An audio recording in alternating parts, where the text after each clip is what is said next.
Lors d'un dîner, mon père m'a déshérité devant toute la famille, disant que je ne le méritais pas, sous leur rire. J'ai souri, bu une gorgée et suis parti en silence. 2 jours plus tard, le chaos absolu a éclaté. Nous avons décidé de te rayer de l'héritage. Tu ne l'as jamais mérité. La voix de mon père résonna à travers le salon privé du restaurant, et pendant un instant, tout s'arrêta.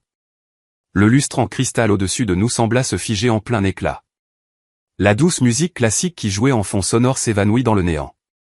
Chaque visage à cette longue table élégante se tourna vers moi, affichant des expressions allant de la satisfaction suffisante à une joie à peine dissimulée. Je restai assise, ma fourchette à mi-chemin de ma bouche, fixant l'homme qui m'avait élevé. Autour de nous, toute ma famille élargie était réunie. Tante, oncle, cousins, même ma grand-mère. Le restaurant que mes parents avaient choisi était l'un de ces endroits où il fallait réserver des mois à l'avance, où les serveurs portaient des gants blancs et où le menu n'affichait pas de prix. Ils n'avaient reculé devant aucune dépense pour ce moment. Tu m'as entendu, Théa? Mon père se tenait au bout de la table, le visage empourpré par le vin et quelque chose de plus sombre. Le triomphe, peut-être. Tu es dehors. Complètement dehors. Ma mère était assise à côté de lui, tamponnant les coins de sa bouche avec une serviette en lin, essayant de cacher son sourire. Mon jeune frère, Kevin, se prélassait sur sa chaise avec un sourire narquois qui me soulevait le cœur. Ma sœur Chloé ne voulait même pas me regarder, mais je pouvais voir ses épaules secouées par un rire réprimé. C'est ce qui arrive quand on tourne le dos à sa famille, intervint ma tante Carole, sa voix suintant une fausse sympathie. On l'a tous vu venir. Absolument, ajouta l'oncle Gérard, levant son verre de vin à la loyauté familiale. La table éclata en un concert d'approbation. Les verres s'entrechoquèrent. Les gens rirent. Ma cousine Bérénice applaudit même. Je reposai ma fourchette délicatement, mes mains stables malgré la rage qui montait dans ma poitrine. 29 ans de souvenirs défilèrent dans mon esprit en quelques secondes. Chaque anniversaire où Kevin recevait le plus gros cadeau. Chaque Noël où Chloé avait les plus beaux présents. Chaque dîner de famille où mes réussites étaient balayées d'un revers de main tandis que mes frères et sœurs étaient loués pour la moindre petite chose. Mais ceci, c'était différent. Mon père m'avait appelé 3 jours plus tôt, sa voix chaleureuse et engageante pour la première fois depuis des mois. Nous organisons un dîner de famille samedi. Très important. Tout le monde sera là. Nous aimerions vraiment que tu viennes, Théa. Ça fait trop longtemps. J'aurais dû me méfier. J'aurais dû déceler le piège dans ses paroles, mais une stupide part d'espoir en moi pensait que peut-être, juste peut-être, il voulait enfin arranger les choses. Au lieu de ça, il voulait un public pour mon humiliation. Je regardais autour de la table, scrutant chaque visage. Ma grand-mère, qui me donnait des biscuits en cachette quand j'étais petite, évitait mon regard. Mon cousin Jean-François, que j'avais aidé pendant ses études supérieures en lui donnant des cours particuliers tous les week-ends pendant 2 ans, fixait son assiette. Même mon oncle Thomas, qui avait toujours dit que j'étais sa nièce préférée, leva son verre avec tous les autres. Rien à dire, Théa, demanda ma mère, sa voix mielleuse. Pas de larmes, pas de supplications? Je pris mon verre de vin, un Bordeaux très cher que mon père avait insisté pour commander pour tout le monde. Je pris une lente gorgée, laissant le silence s'étirer. Puis je souris. Félicitations, dis-je doucement en reposant mon verre. J'espère que ça en valait la peine. Je me levai, lissai ma robe et pris mon sac à main. La table était de nouveau silencieuse, mais cette fois, le silence était confus. Ils s'attendaient à des larmes, peut-être des cris. Certainement une sorte de scène qui leur donnerait de quoi rire plus tard. Attends, c'est tout? Lança Kevin alors que je me tournais vers la porte. Tu pars comme ça? Je fis une pause, regardant par-dessus mon épaule. Le visage de mon père était passé de triomphant à incertain. Le sourire de ma mère avait vacillé. Que voudriez-vous que je fasse d'autre? Demandai-je, ma voix agréable, presque curieuse. Vous avez pris votre décision. Je l'accepte. Mais, commença Chloé, mais je m'éloignais déjà. En sortant du salon privé pour entrer dans la salle principale du restaurant, j'entendis les murmures confus commencer derrière moi. Ils ne comprenaient pas. Ils avaient passé des semaines à planifier ce moment, à imaginer ma dépression, à savourer la pensée de ma douleur. Mon départ calme leur avait volé leur satisfaction. Laissons-les s'interroger. Je tendis mon ticket au voiturier et attendis dans l'air frais du soir à Lyon. Le restaurant était au cœur du quartier historique de la ville, entouré de vieux platanes et de lampadaires en fer forgé. C'était beau, paisible, un étrange contraste avec la laideur que je venais de laisser derrière moi. Mon téléphone vibra dans mon sac. Je le sortis et vis un SMS de Kevin. Ne pense pas que tu pourras faire changer papa d'avis plus tard. C'est définitif. Je le supprimai sans répondre. Un autre SMS, cette fois de Chloé. Tu as toujours été dramatique. Supprimé. Le voiturier amena ma voiture. Une berline modeste que j'avais achetée moi-même, payée avec mon propre argent de mon propre travail. Tout ce que j'avais, je l'avais gagné. Et ça avait toujours été le problème. Je donnai un pourboire au voiturier et me glissai derrière le volant. En m'éloignant du restaurant, j'aperçus un dernier regard sur le bâtiment dans mon rétroviseur. Quelque part à l'intérieur, ma famille était probablement déjà en train de célébrer, dépensant déjà l'argent qu'ils pensaient avoir sécurisé en me coupant les ponts. Ils n'avaient aucune idée de ce qui les attendait. 2 jours. C'est tout ce qu'il faudrait. Je rentrai chez moi en pilote automatique, mon esprit déjà 3 coups en avance. La colère qui couvait pendant le dîner brûlait maintenant avec une clarté froide. Ils voulaient m'humilier. Ils voulaient me briser. Ils me pensaient faible, que je m'effondrerais sous leur rejet. Ils avaient oublié qui m'avait appris à être impitoyable. Mon appartement se trouvait dans un quartier calme à 20 minutes du centre-ville de Lyon. Rien d'extraordinaire, juste un 2 pièces avec assez d'espace pour moi et mon chat, Gaston. J'avais déménagé ici il y a 6 ans quand j'avais commencé à travailler chez Gestion de Patrimoine Lambert, l'un des cabinets de conseil financier les plus prestigieux de la ville. Je déverrouillai ma porte et Gaston s'enroula immédiatement autour de mes chevilles, miaulant pour son dîner. Je le nourris, me servis un vrai verre de vin, pas la bouteille hors de prix que mon père avait commandée pour frimer, et m'assis à ma table de cuisine avec mon ordinateur portable. La vérité, c'est que je m'attendais à quelque chose comme ça depuis des mois. Mes parents avaient laissé échapper des allusions, faisant des commentaires sur les valeurs familiales, la loyauté et le fait de connaître sa place. Kevin était insupportable ces derniers temps, parlant constamment de son avenir, de ses projets, de ce qu'il ferait le moment venu. Chloé avait commencé à me traiter comme si j'étais déjà une étrangère. Mais j'avais espéré me tromper. J'avais espéré que malgré tout, malgré les années passées à être négligé et sous-estimé, il me verrait comme autre chose qu'une déception. Cet espoir est mort ce soir. J'ouvris mon ordinateur portable et affichai un dossier que j'avais créé il y a 3 mois. Je l'avais appelé « Assurance », bien que cela semblât trop généreux. C'était plutôt des preuves, un dossier détaillé de chaque transaction financière que mes parents avaient effectuée au cours des 5 dernières années. Voyez-vous, mon père pensait que j'étais juste une analyste financière médiocre dans un cabinet de taille moyenne. Il pensait que mon travail était ennuyeux, mon salaire modeste, ma carrière sans éclat.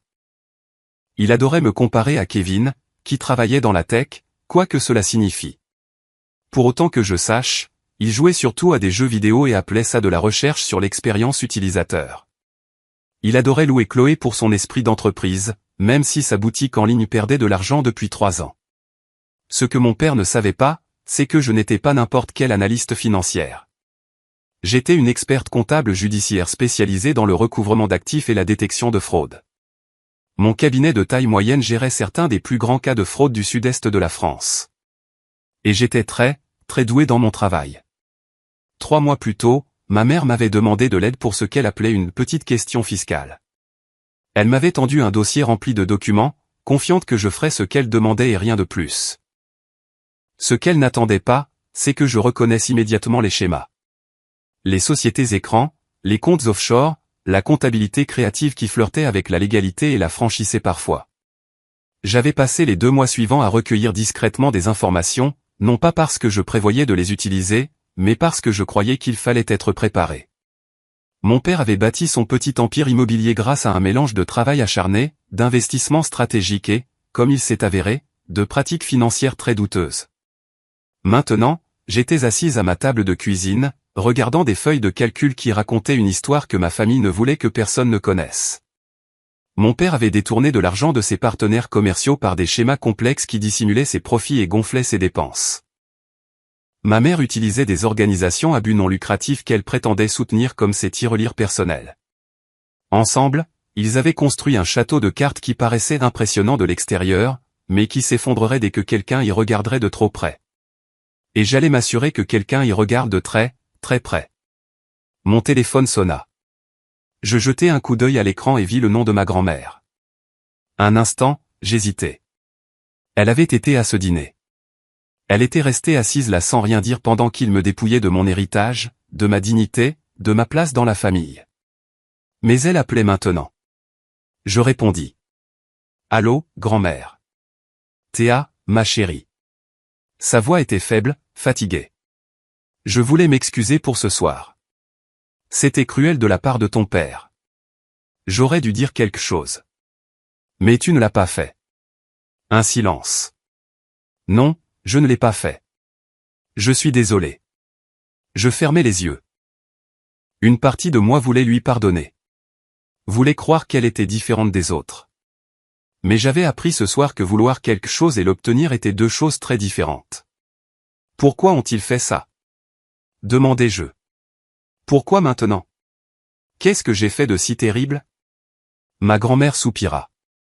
Ce n'est pas ce que tu as fait, ma chérie. C'est ce que tu n'as pas fait.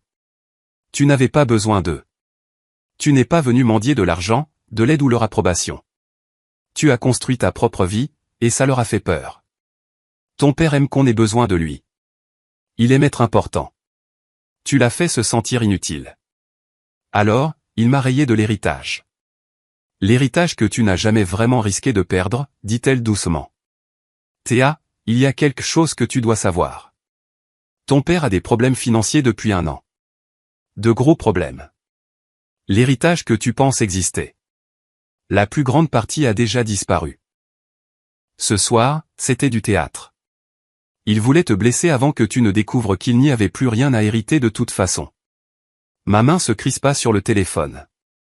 Tu en es sûr? Je suis vieille, pas stupide. Je sais ce que je vois. Après avoir raccroché, je restais assise dans la cuisine sombre, digérant cette nouvelle information.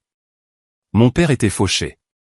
Le grand héritage qu'il avait fait miroiter au-dessus de nos têtes toute notre vie était une fiction, et il avait réuni toute la famille pour m'humilier avant que la vérité n'éclate. Je souris dans l'obscurité. Ça allait être encore mieux que ce que je pensais.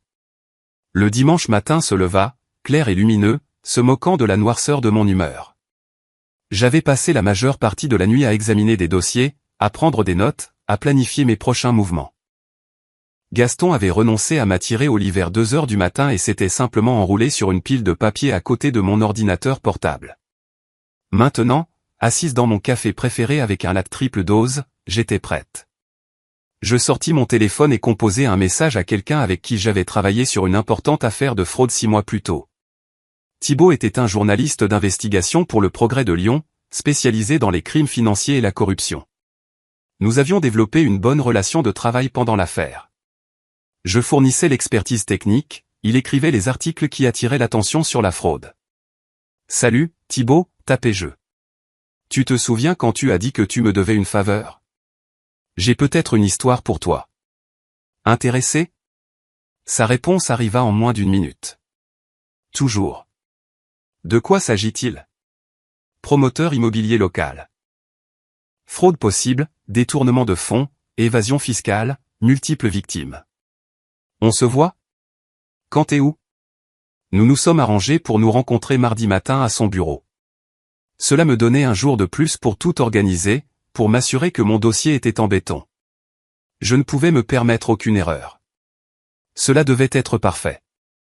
Je passais le reste du dimanche à creuser plus profondément dans les dossiers financiers de mon père. Plus je regardais, pire c'était.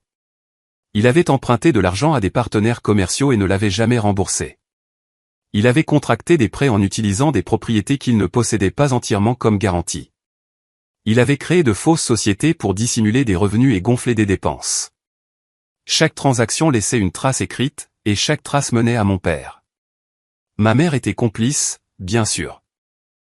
Elle avait signé des documents, ouvert des comptes, déplacé de l'argent. Ils avaient construit cet empire de tromperie ensemble, et ils tomberaient ensemble aussi.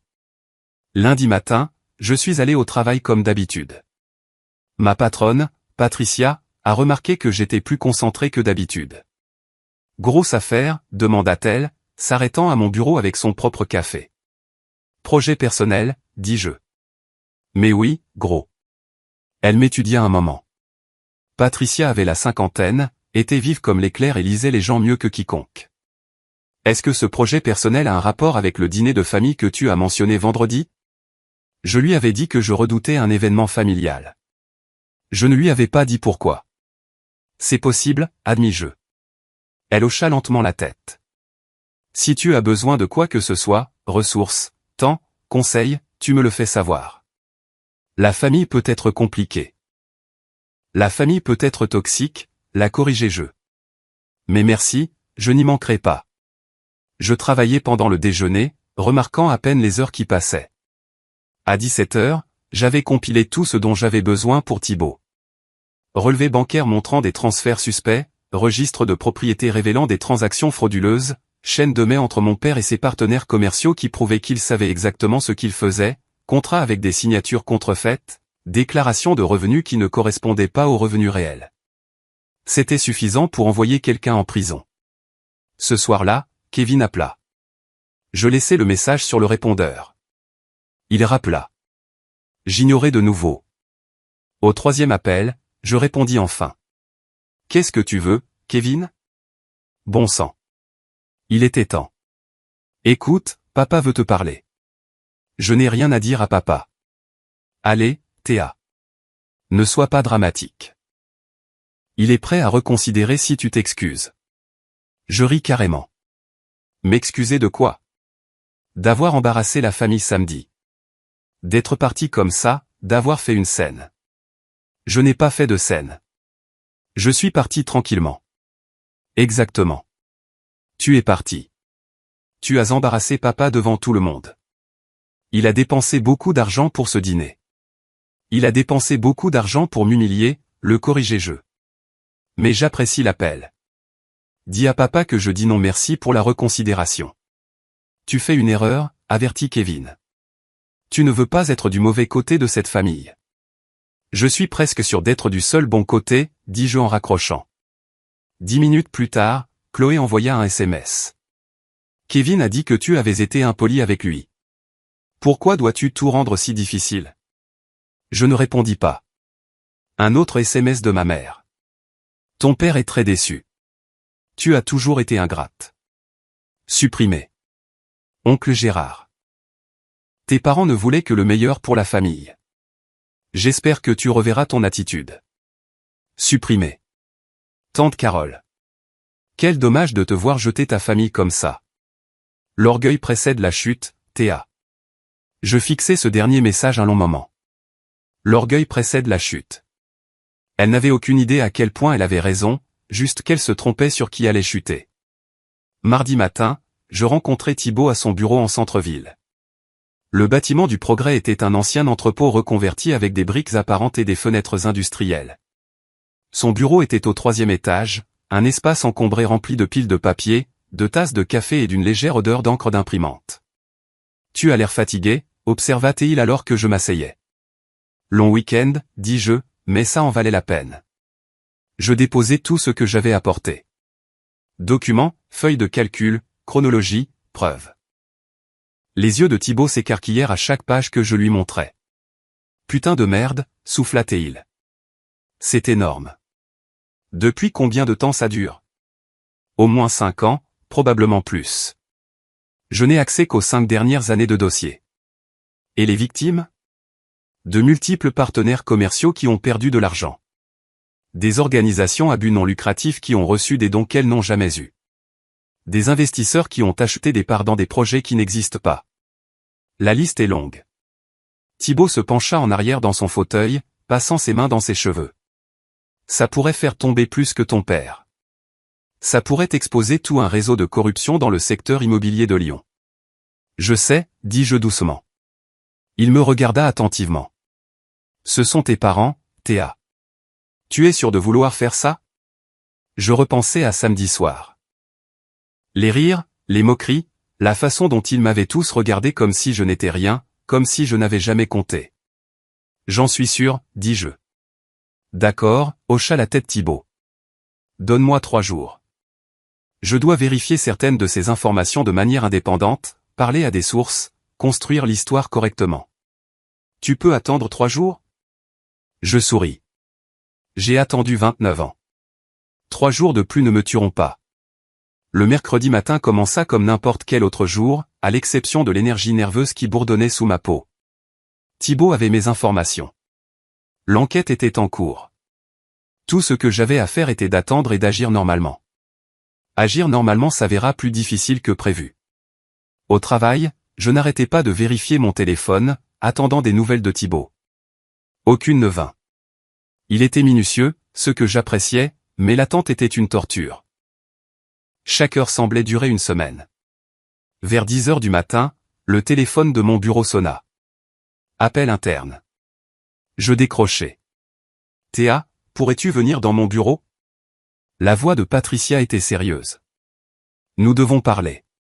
Mon estomac se noua. Quelqu'un avait-il découvert ce que je faisais? Ma famille avait-elle eu vent de mes projets? Je me dirigeai vers le bureau de Patricia, mon esprit parcourant toutes les possibilités. Elle était assise derrière son bureau, son expression indéchiffrable. Ferme la porte et assieds-toi, dit-elle. Je m'exécutai. Elle croisa les mains sur son bureau. J'ai eu une conversation intéressante ce matin avec un client potentiel. Il a appelé en demandant spécifiquement après toi, voulait savoir si tu étais disponible pour une consultation privée sur des questions financières.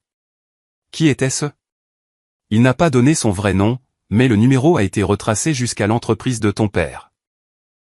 Un frisson glacial me parcourut. Il me surveille. C'est ce que je suppose. Il a posé des questions sur tes qualifications, ta spécialité, tes caressants. Je lui ai dit que tu étais l'une de nos meilleures expertes comptables judiciaires, et que s'il voulait t'engager, il devrait passer par les canaux appropriés et remplir nos formulaires d'admission. Qu'a-t-il dit? Il a raccroché.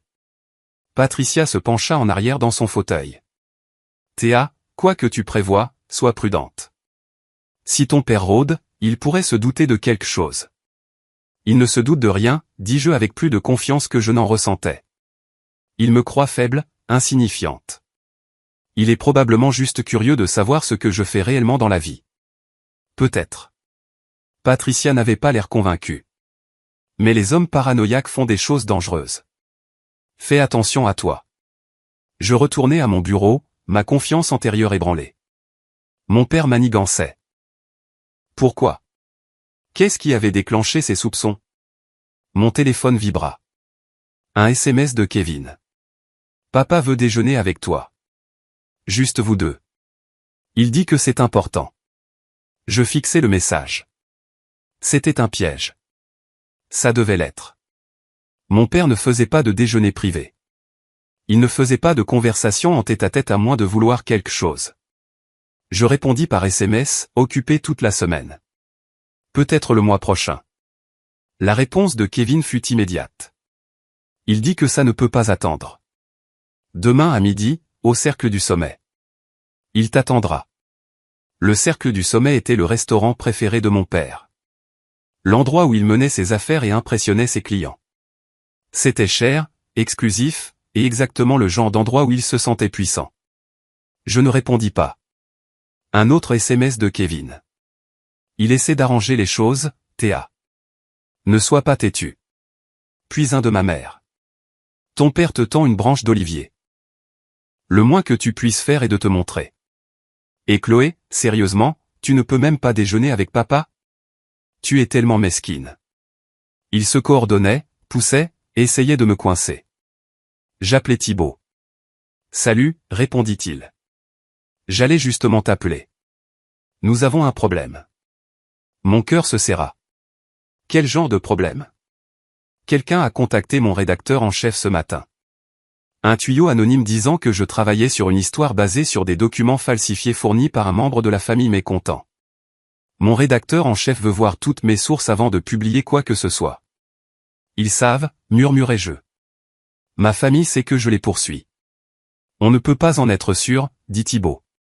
Ça pourrait être une coïncidence. Mon père a appelé mon bureau ce matin en se faisant passer pour un client. Maintenant, il veut me voir pour déjeuner demain. Et tu reçois un tuyau anonyme qui te met en garde? Ce n'est pas une coïncidence. Thibaut resta silencieux un moment. D'accord. Alors, que veux-tu faire? On peut toujours publier l'article, mais ça prendra plus de temps pour tout vérifier si mon rédacteur en chef est prudent. Combien de temps de plus? Peut-être une semaine, 2 au plus. Je n'ai pas 2 semaines, dis-je. Il resserre l'étau. Quoi qu'il prévoie, il le prévoit maintenant. Alors nous devons être plus malins, dit Thibaut. Va au déjeuner. Vois ce qu'il veut. Peut-être qu'il nous donnera quelque chose que nous pourrons utiliser. Ou peut-être qu'il essaiera de m'intimider pour que je recule. Pourra-t-il le faire? Je repensais à samedi soir. L'humiliation, les rires, toute ma famille se retournant contre moi comme si je n'étais rien. Non, dis-je. Il ne le pourra pas. Ce soir-là, je fis quelque chose que je faisais rarement. J'appelai ma grand-mère. Elle répondit à la 3e sonnerie. Théa, ma chérie, j'espérais que tu appellerais. Grand-mère, est-ce que papa a dit quelque chose à mon sujet récemment? Quelque chose d'inhabituel? Elle hésita. Il a posé des questions sur ton travail, tes finances, si tu avais des relations dans les médias. Pourquoi? Il se doute de quelque chose.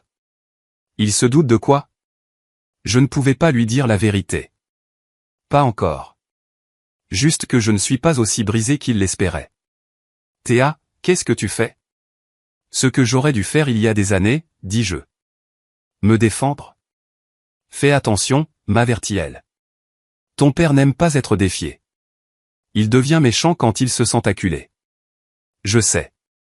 J'ai appris du meilleur. Après avoir raccroché, je restais assise dans mon appartement à réfléchir. Mon père manigançait. Il était méfiant. Mais il ne savait pas exactement ce que je prévoyais, sinon il aurait fait plus que demander un déjeuner. Il tâtait le terrain, essayant de savoir ce que je savais. La chose intelligente à faire serait d'attendre. Laisser Thibaut finir son enquête. Construire le dossier correctement. Être patiente. Mais la patience n'avait jamais été mon point fort. J'envoyai un SMS à Kevin. D'accord. Demain midi au Cercle du Sommet. Dis à papa que je serai là. Sa réponse fut triomphante. Bon choix. Il sera content. J'en doutais fort. Cette nuit-là, je ne pus dormir. Je n'arrêtais pas de rejouer des scénarios dans ma tête. Que dirait mon père? Que proposerait-il? Essaierait-il de me soudoyer, de me menacer, de me manipuler pour me faire croire que j'avais tout imaginé? Vers 2 heures du matin, je me levai et me fis un thé. Gaston me suivit dans la cuisine, miaulant sa désapprobation face à l'heure tardive. Je sais, mon pote, lui dis-je. Je suis ridicule. Mais je ne l'étais pas. J'étais prudente, minutieuse, stratégique. Je sortis mon ordinateur portable et revis tout une dernière fois. Les preuves étaient solides. La trace écrite était claire. Même si mon père se doutait de quelque chose, il ne pouvait pas effacer ce qu'il avait déjà fait. Les transactions existaient. La fraude était réelle. Les victimes étaient réelles. Demain, je serais assise en face de mon père et j'écouterais n'importe quelle histoire qu'il voudrait me raconter. Je sourirais, hocherais la tête et le laisserais croire qu'il gagnait. Et ensuite, je regarderais son monde brûler. Jeudi matin arriva trop vite. Je m'habillai avec soin, professionnelle mais pas intimidante, confiante mais pas agressive. Je voulais que mon père me voie comme la fille qu'il pensait connaître, pas la femme qui était sur le point de le détruire. Le Cercle du Sommet se trouvait dans le centre-ville de Lyon, au dernier étage d'un des plus anciens bâtiments de la ville. J'arrivai pile à midi et donnai mon nom à l'hôtesse. Monsieur Dubois est déjà là, dit-elle. Par ici. Mon père était assis à une table d'angle avec vue sur la ville. Il se leva à mon approche, souriant comme si rien ne s'était passé samedi soir. Théa, ma chérie, merci d'être venue. Je m'assis sans l'embrasser. Qu'est-ce que tu veux, papa? Son sourire vacilla légèrement. Un père ne peut-il pas vouloir déjeuner avec sa fille? Pas ce père. Pas cette fille. Plus maintenant. Il soupira et s'assit. Je suppose que je le mérite. Samedi soir était dur. Ta mère et moi avons discuté et nous pensons que nous avons été trop hâtifs. Trop hâtif en me rayant de l'héritage ou trop hâtif en m'humiliant devant toute la famille? Les deux, admit-il. Nous nous sommes laissés emporter par nos émotions. Un serveur apparut avec de l'eau et des menus. Mon père commanda un whisky. Je ne commandai rien. Tu ne manges pas, demanda-t-il après le départ du serveur. Je ne reste pas longtemps. Dis ce que tu as à dire. Il m'étudia de l'autre côté de la table et je vis quelque chose vaciller dans ses yeux. De la confusion, peut-être de l'inquiétude. Cela ne se passait pas comme il l'avait prévu.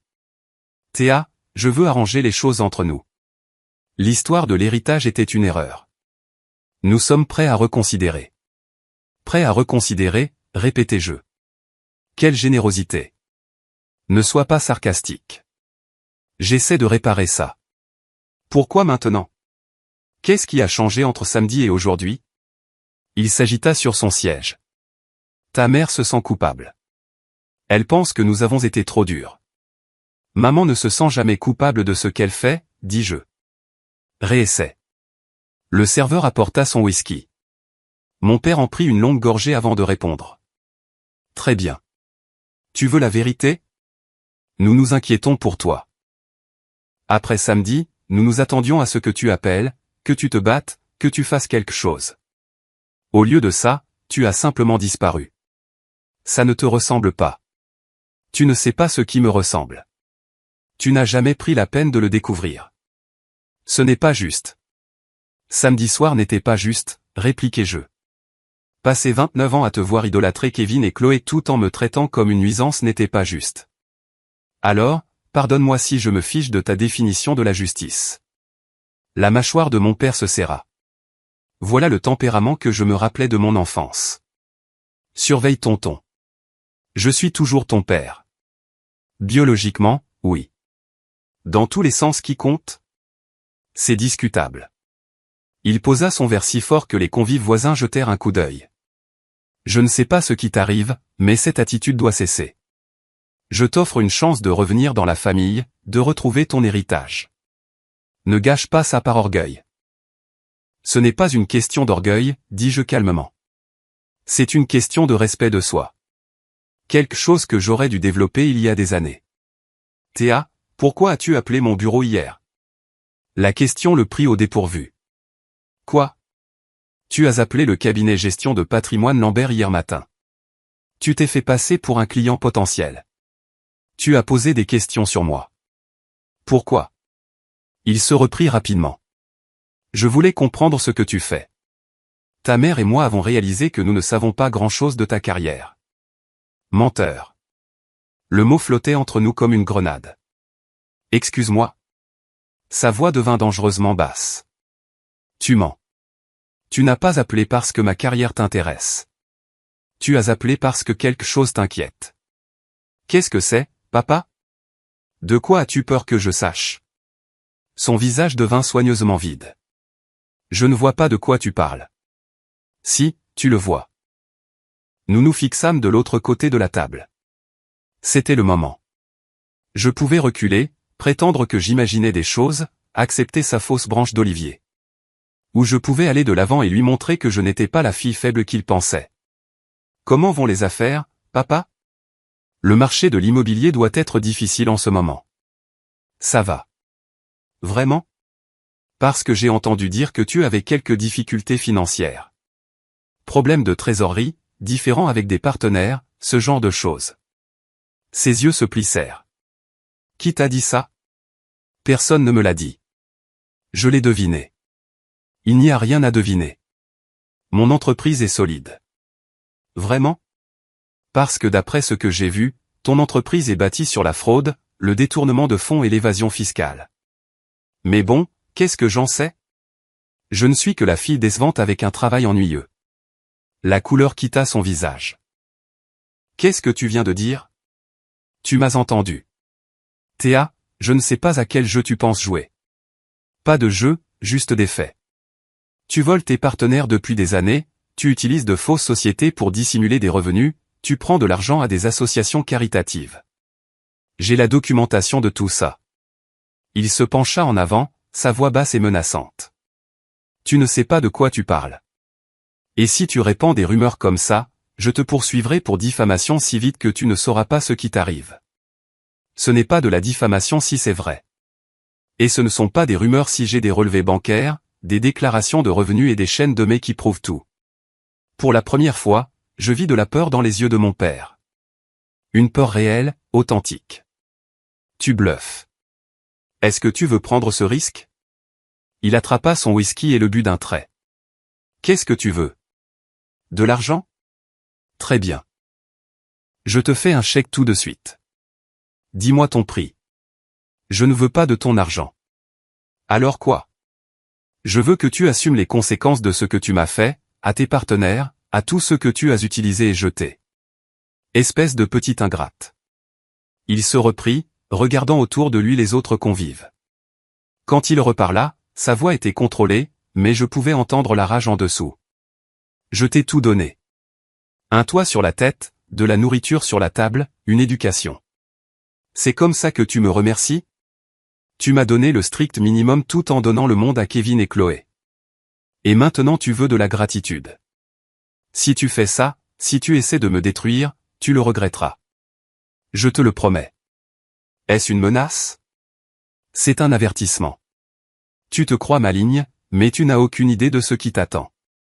J'ai des avocats, des relations, des amis très haut placés. Tu n'es qu'une analyste junior dans un cabinet de taille moyenne. Tu ne peux pas gagner ce combat. Je me levai, jetant mon sac à main sur mon épaule. On verra bien. Théa, assieds-toi. Nous n'avons pas fini. Si, nous avons fini. Je m'éloignai, mon cœur battant si fort que je crus qu'il allait sortir de ma poitrine. Derrière moi, j'entendis mon père m'appeler, puis jurer doucement. Bien. Qu'il ait peur. Qu'il se demande ce que je prévoyais. J'atteignis ma voiture avant que mes mains ne se mettent à trembler. Je serrai le volant, prenant de profondes respirations, essayant de me calmer. Ça avait été plus intense que prévu. Mon père avait peur, ce qui signifiait qu'il allait riposter. Ça allait devenir sale. Mon téléphone sonna. Thibaut.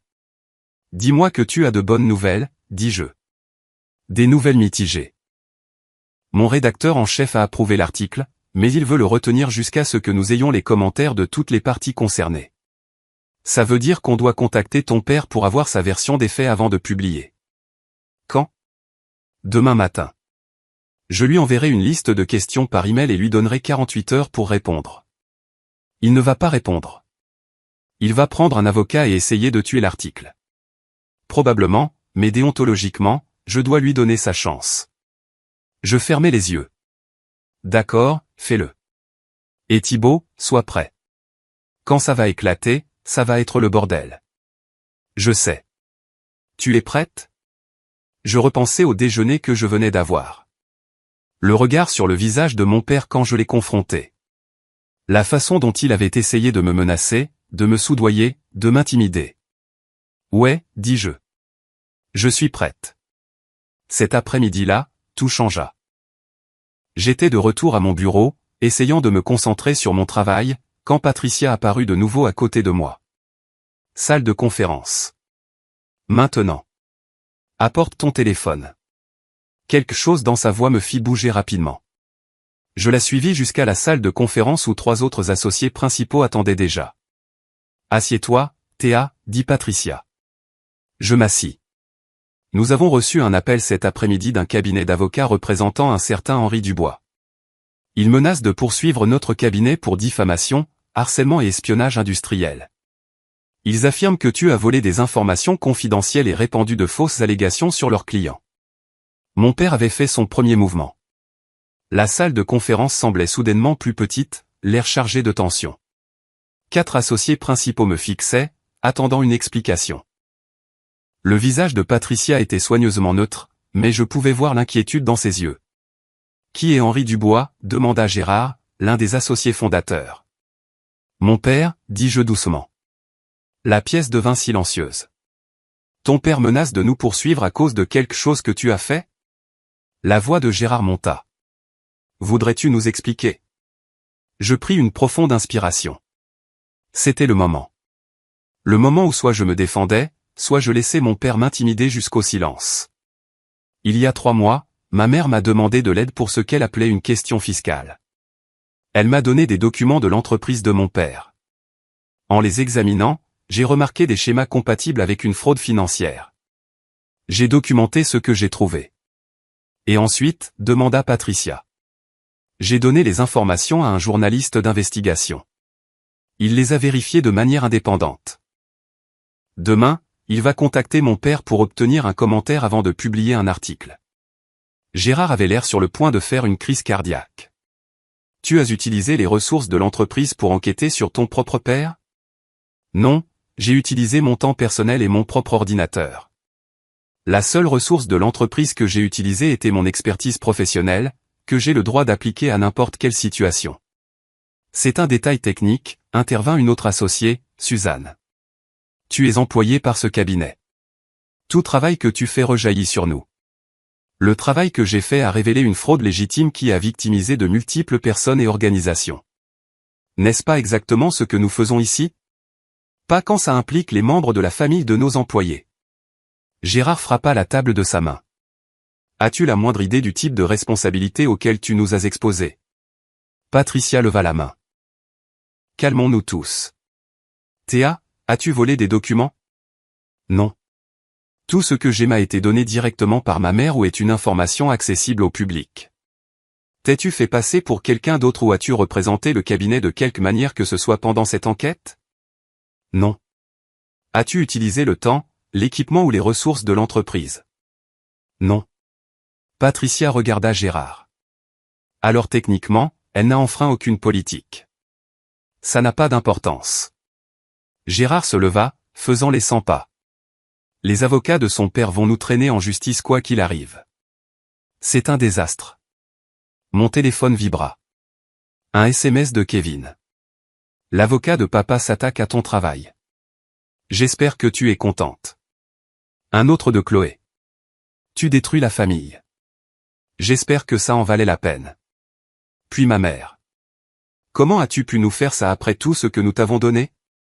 Je posai mon téléphone face contre la table. Il y a quelque chose que vous devriez tous savoir, dis-je. Mon père n'a pas de dossier solide. Il bluffe. C'est de l'intimidation, pure et simple. Il espère qu'en menaçant le cabinet, vous me forcerez à reculer. Et le feras-tu? Demanda Suzanne. Reculer? Je la regardai dans les yeux. Non. Alors tu es suspendu, annonça Gérard. Avec effet immédiat. Jusqu'à ce que cette situation soit résolue, tu n'as pas le droit de venir au bureau ni d'avoir de contact avec les clients. Vous ne pouvez pas me suspendre pour quelque chose que j'ai fait sur mon temps personnel. Nous le pouvons et nous le faisons. Pour la protection du cabinet. Je regardai Patricia. Elle me fit un très léger signe de tête négatif. Ne te bats pas contre ça maintenant. Je me levai. Très bien. Je serai chez moi si vous avez besoin de moi. Je sortis de la salle de conférence la tête haute, mais à l'intérieur, je tremblais. Mon père avait agi plus vite que prévu. Il s'attaquait à mon travail, ma réputation, ma crédibilité. Il voulait me détruire avant que je ne puisse le détruire. Mais il avait fait une erreur. En montrant son jeu si tôt, en menaçant mon cabinet, il avait prouvé qu'il avait peur. Et les gens qui ont peur font des erreurs. Je rentrai chez moi, hébété. Les choses s'accéléraient plus vite que je ne l'avais prévu. L'article n'était même pas encore publié, et déjà mon père lançait des attaques. Que ferait-il quand l'article sortirait vraiment? Mon téléphone sonna. Thibault. J'ai entendu parler de ton cabinet, dit-il. Je suis désolé. Comment le sais-tu? L'avocat de ton père a aussi appelé mon rédacteur en chef. Il nous a menacés de poursuites si nous publions quoi que ce soit. Il a prétendu que tu étais une fille mécontente répandant des mensonges malveillants. Tu vas reculer? Sûrement pas. Mais mon rédacteur en chef veut avancer le calendrier. Nous publions demain matin au lieu de la semaine prochaine. Nous ne donnerons pas à ton père le temps d'enterrer cette histoire. Demain. L'article serait public demain. D'accord, dis-je. Fais-le. Théa, tu es sûre? Une fois que ce sera publié, il n'y aura pas de retour en arrière. Je repensais à samedi soir, à l'humiliation, au rire, au visage suffisant de mon père annonçant que j'étais rayé de l'héritage.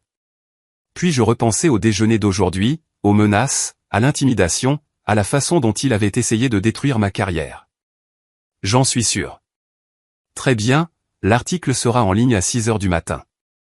Je t'enverrai un lien quand il sera publié. Après avoir raccroché, je restais assise dans ma voiture sur le parking de mon immeuble. Demain matin, le monde de mon père commencerait à s'effondrer. À midi, tout le monde à Lyon saurait ce qu'il avait fait.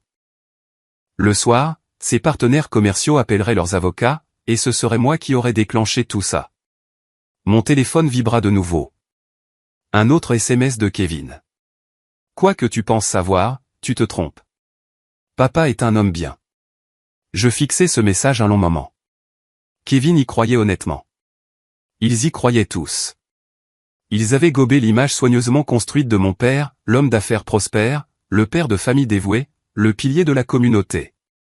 Ils n'avaient aucune idée de qui il était vraiment. Je rentrais chez moi, nourris Gaston, me servis un verre de vin et essayais de manger quelque chose. Je ne pouvais pas. Mon estomac était noué. Je n'arrêtais pas de vérifier mon téléphone, regardant les minutes s'écouler. 20 heures avant la publication de l'article. 20 heures avant que tout ne change. Vers 20 heures, ma grand-mère appela. Théa, que se passe-t-il? Ton père m'a appelé ce soir, très en colère. Il dit que tu répands des mensonges sur lui. Ce ne sont pas des mensonges, grand-mère. Qu'est-ce que tu veux dire? Je lui racontais tout. La fraude, le détournement de fonds, les fausses sociétés, l'argent volé. Je lui parlais de l'article qui sortirait demain matin. Quand j'eus fini, elle resta silencieuse un long moment. Théa, ma chérie, tu dois comprendre quelque chose. Ton père vient d'une famille qui valorise la loyauté par-dessus tout. Ce que tu fais, l'exposer publiquement, c'est la pire forme de trahison à ses yeux. Il m'a trahi en premier. Il trahit des gens depuis des années. Je sais, et il mérite d'en subir les conséquences, mais tu dois te préparer à ce qui va suivre. Ton père ne se laissera pas faire sans se battre. Il se battra avec tout ce qu'il a. Je sais. Et le reste de la famille prendra son parti. Ils le font toujours. Je le sais aussi. Alors tu sais aussi qu'après-demain, tu seras complètement seul. Sans famille, sans soutien. Es-tu prête pour ça? Je regardais mon petit appartement. Gaston était enroulé sur le canapé, ronronnant doucement. Mon ordinateur portable était sur la table de la cuisine, rempli de preuves qui feraient tomber l'empire de mon père. Mon téléphone était silencieux maintenant, mais demain, il exploserait de messages. Certains de soutien, la plupart accusateurs. Oui, dis-je. Je suis prête. Parce que la vérité, c'est que j'étais seul depuis longtemps. Samedi soir n'avait fait qu'officialiser les choses. Alors je prierai pour toi, dit doucement grand-mère. Et Théa, pour ce que ça vaut, je suis fier de toi. Ce que tu fais demande du courage. Merci, grand-mère. Après avoir raccroché, je restais assise dans l'obscurité de mon appartement, attendant le matin, attendant l'article, attendant que tout s'effondre. Je ne dormis pas cette nuit-là, regardant simplement les heures passées, mon ordinateur portable ouvert, rafraîchissant le site de Thibaut toutes les quelques minutes, même si je savais que l'article ne serait pas publié avant 6 heures du matin. À 5h45, je fis du café. À 5h50, j'ouvris mes emails. À 5h55, je commençais à rafraîchir le site du Progrès toutes les 30 secondes. À 6 heures précises, l'article de Thibaut fut mis en ligne. Le titre disait « Le promoteur immobilier lyonnais Henri Dubois accusé de fraude, détournement de fonds et évasion fiscale ». Je cliquai sur le lien et commençai à lire. Thibaut avait bien fait son travail.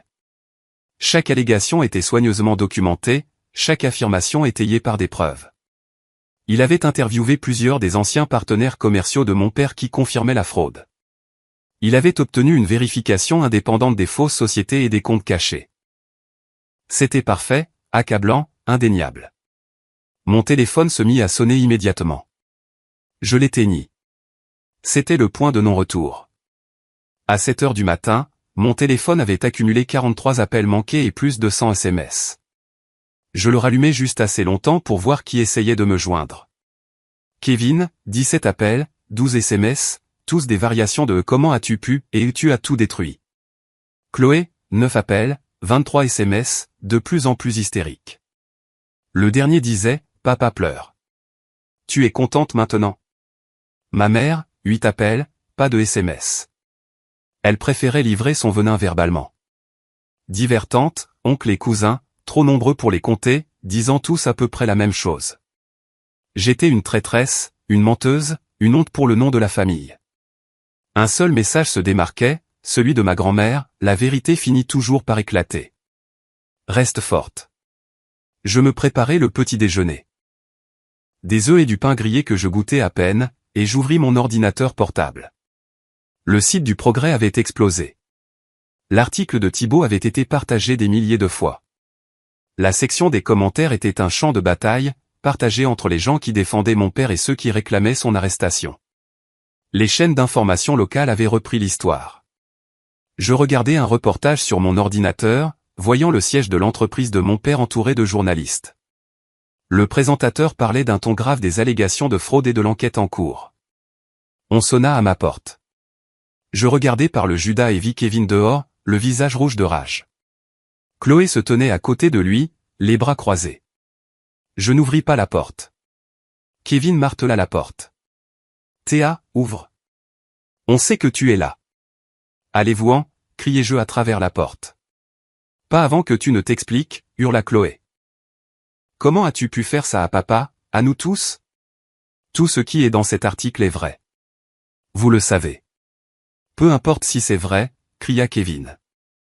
On ne lave pas son linge sale en public. On ne détruit pas son propre père. Il s'est détruit lui-même. Je n'ai fait que le documenter. Plus de coups. Ouvre cette porte tout de suite, Théa. Ou je jure que. Ou quoi? Tu me rayeras de l'héritage? Trop tard. Tu m'humilieras devant la famille? Déjà fait. Admets-le, Kevin. Tu n'as plus aucun pouvoir sur moi. Les coups cessèrent. J'entendis des voix basses et furieuses se concerter. Puis Chloé parla, sa voix dégoulinant d'une fausse douceur. Théa, s'il te plaît, parlons-en comme des adultes. Papa veut arranger ça. Il est prêt à te pardonner si tu rétractes tout publiquement. J'ai failli rire. Dis à papa que ça n'arrivera pas. Tu fais une énorme erreur, avertit Kevin. L'avocat de papa prépare déjà une plainte en diffamation. Tu vas tout perdre. Ton travail, ta réputation, ta crédibilité. La vengeance en vaut-elle vraiment la peine? Ce n'est pas de la vengeance. C'est la justice. Appelle ça comme tu veux. Tu le regretteras quand même. Ils partirent finalement, mais pas avant que Kevin ne donne un coup de pied assez fort dans ma porte pour y laisser une marque. Je l'ai regardé par le Judas monter dans la voiture de Kevin et s'éloigner, se dirigeant probablement directement chez mes parents pour faire le rapport. Mon téléphone sonna. Patricia. Je répondis. Bonjour, Théa. Tu as vu l'article? Oui. Il fait beaucoup de bruit. J'ai reçu 3 appels ce matin de journalistes me posant des questions sur toi, sur le fait de savoir si le cabinet était au courant de ton enquête. Qu'est-ce que tu leur as dit? Que tu as agi de manière indépendante et que nous ne pouvons pas commenter des affaires en cours. Mais Théa, ça change les choses.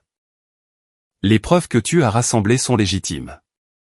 Gérard et les autres associés examinent tout, et il semble que les menaces de ton père étaient vaines. Il ne peut pas nous poursuivre pour diffamation quand tout est vrai. Ça veut dire que je ne suis plus suspendu? Patricia marqua une pause. Les associés se réunissent cet après-midi. Je t'appellerai après. Mais entre toi et moi, je pense qu'ils vont te réintégrer. Ce que tu as découvert est énorme. C'est exactement le genre d'affaire sur laquelle nous avons bâti notre réputation. Après avoir raccroché, je me permis un petit moment de soulagement.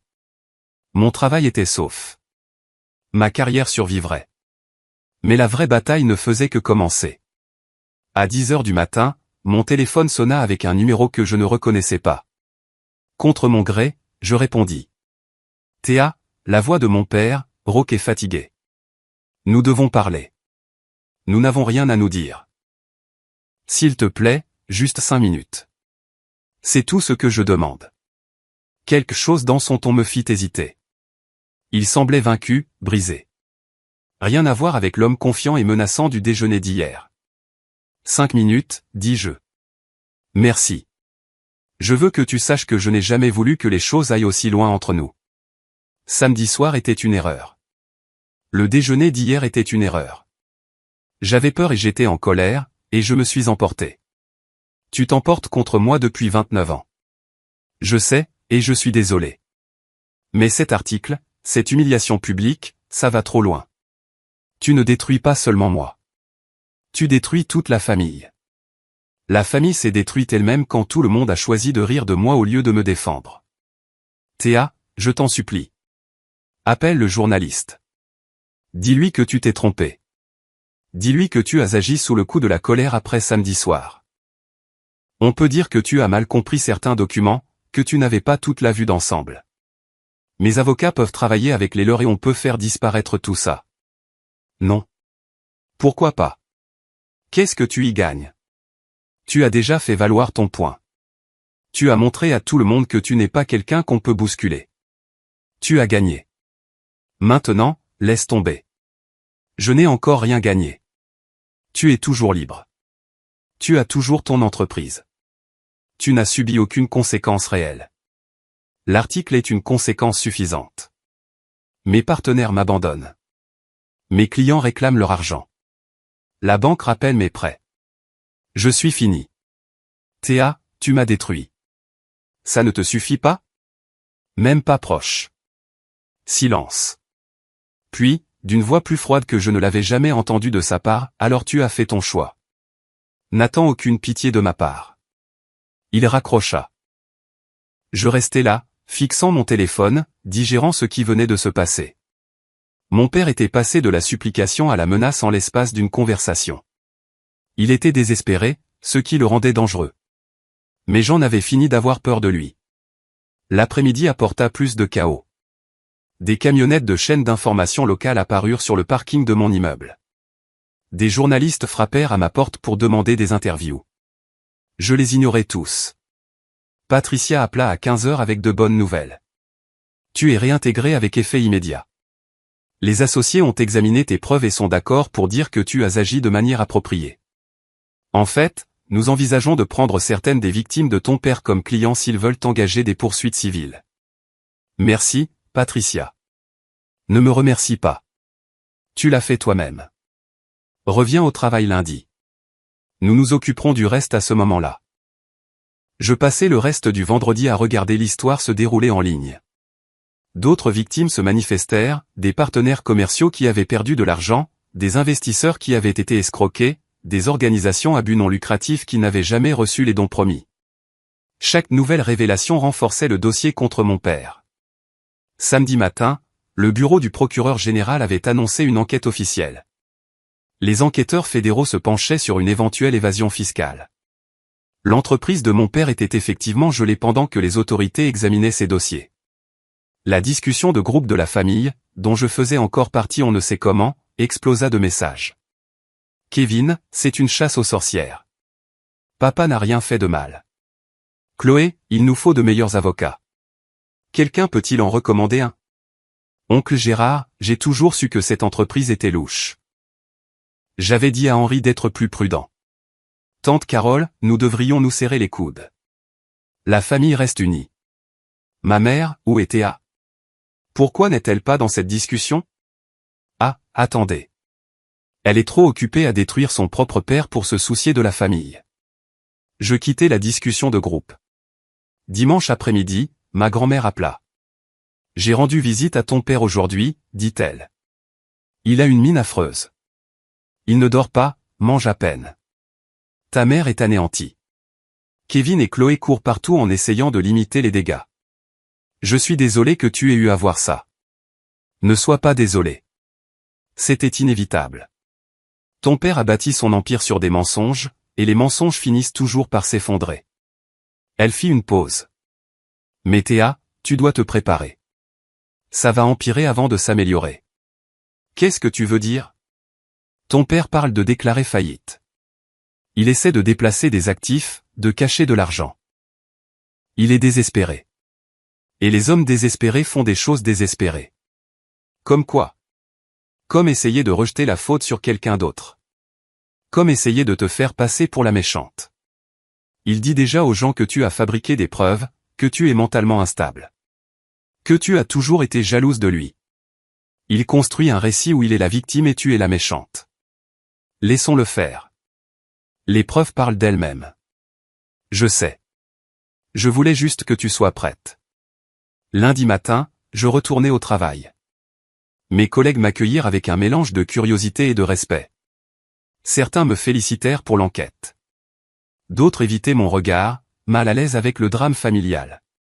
Patricia m'appela dans son bureau en milieu de matinée. « Nous avons 3 nouveaux clients, dit-elle. Tous victimes des combines de ton père. Ils veulent que ce soit toi spécifiquement qui travaille sur leur dossier. » Moi? Tu es l'experte de ces crimes financiers. Tu connais ces méthodes mieux que personne. Es-tu à l'aise avec ça? J'y réfléchis. Prendre les victimes de mon père comme clients signifiait que je serais directement impliqué dans sa chute.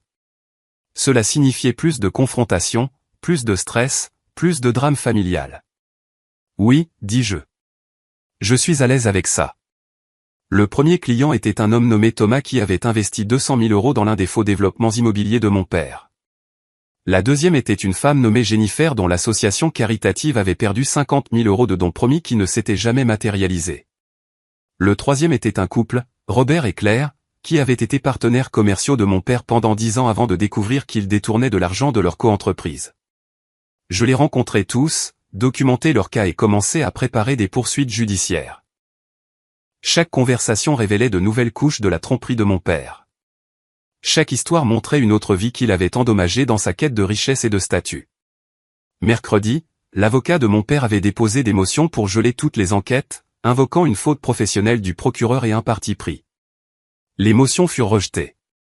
Jeudi, 2 des partenaires commerciaux de mon père avaient déposé des plaintes pénales. Le procureur général annonça que des accusations formelles étaient imminentes. Vendredi, exactement une semaine après la publication de l'article, mon père fut arrêté. J'étais au travail quand j'ai appris la nouvelle. Thibault m'envoya un SMS avec un lien vers une vidéo. Je cliquai et vis mon père, menotté, conduit hors de son bureau par des agents fédéraux. Les journalistes l'assaillaient, lui criant des questions. Son avocat tentait de le protéger des caméras. Mon père regarda droit vers une caméra, son visage tordu de rage et d'humiliation. Je ne ressentis rien. Ni satisfaction, ni culpabilité, ni triomphe. Juste une certitude froide et vide que la justice était enfin rendue. Mon téléphone explosa de messages. Kevin, j'espère que tu es fier de toi. Chloé, c'est toi qui as fait ça. C'est de ta faute. Ma mère, tu as détruit ton père. Je ne te pardonnerai jamais. Divers parents, accusations, insultes, reniements. Et puis un message de ma grand-mère, il a fait ses choix. Tu as fait les tiens. Je suis fier que tu te sois battu pour ce qui est juste. Ce soir-là, je rentrai chez moi et m'autorisai enfin à ressentir. La colère, la blessure, les années passées à être négligées et sous-estimées, l'humiliation de samedi soir il y a 2 semaines, la peur pendant la confrontation au déjeuner. Le stress de voir tout se dérouler. Je pleurai pendant 1 heure. Gaston se blottit contre moi, ronronnant. Quand j'eus fini de pleurer, je me sentis plus légère, plus nette, libre. Mon père faisait face à la justice. Ses victimes auraient leur jour au tribunal. Et je m'étais prouvé que j'étais plus forte que quiconque, y compris moi, ne l'avait réalisé. Le procès commença 3 mois plus tard. À ce moment-là, le dossier contre mon père s'était alourdi pour inclure 18 chefs d'accusation de fraude, 12 de détournement de fonds et 7 d'évasion fiscale. Son entreprise s'était complètement effondrée. Ses actifs avaient été gelés. Sa réputation était détruite. J'assistais à chaque jour du procès, assise au fond de la salle d'audience. Mon père ne me regarda jamais. Ma mère, Kevin et Chloé étaient assis du côté opposé, leurs visages des masques de colère et de chagrin. L'accusation m'appela comme témoin. Le 4e jour, je me dirigeai vers la barre, posai ma main sur la Bible et jurai de dire la vérité. La procureure était une femme nommée Catherine, vive et minutieuse. Mademoiselle Dubois, pouvez-vous expliquer comment vous avez découvert pour la première fois les activités frauduleuses de votre père? Je racontai tout au tribunal. Les documents que ma mère m'avait donnés, les schémas que j'avais remarqués, l'enquête que j'avais menée. J'expliquai chaque élément de preuve calmement et professionnellement. L'avocat de mon père tenta de me discréditer lors du contre-interrogatoire. N'est-il pas vrai que vous étiez en colère contre votre père? Oui. Et n'est-il pas vrai que vous vouliez vous venger? Je voulais la justice.